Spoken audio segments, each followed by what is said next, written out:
Good morning. Well, here I am back at Stone in Staffordshire at the railway station. Goodness gracious me. Yes, I quite enjoyed my time in Bristol.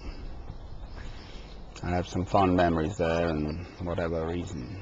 But no, back to earth with a bump, quite frankly.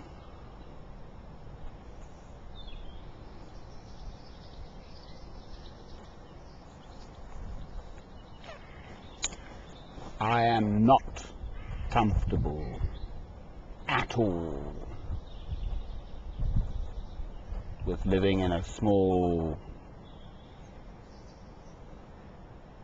English town.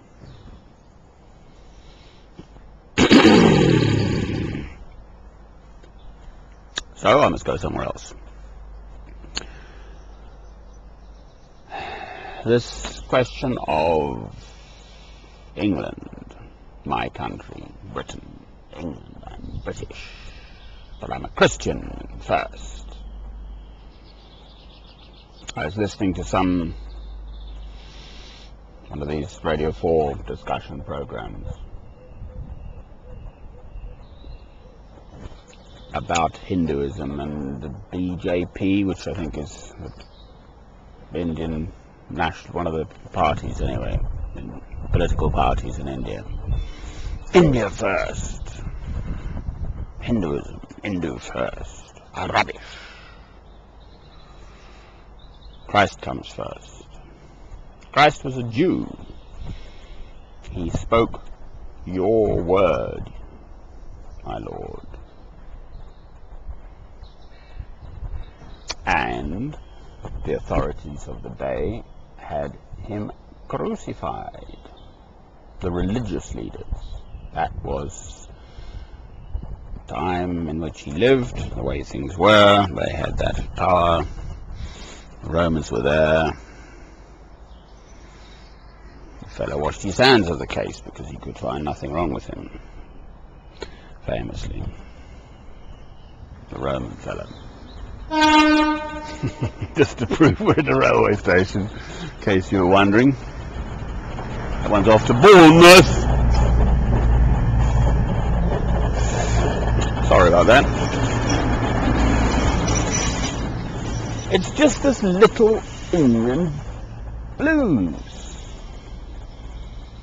Bastard little England.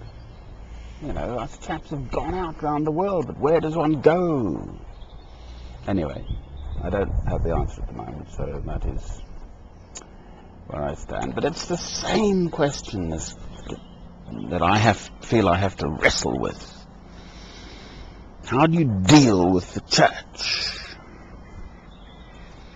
when at its core it is false? Yes, I know about it. Yes, I try and approach them as Christ did at the temple in Jerusalem and so on.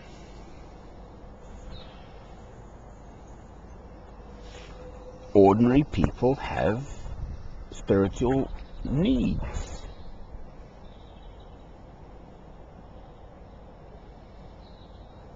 But somehow the church, my church, the Church of England,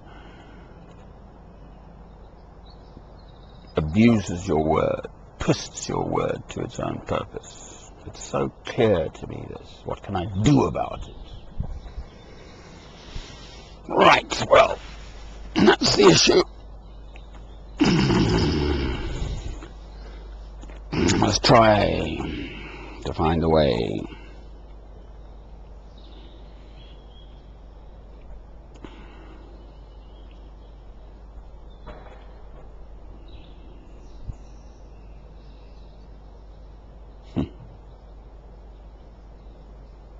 I want to be for love, for hope, for faith, for life. Not trying to destroy, but to build up in faith. I love you, my Lord.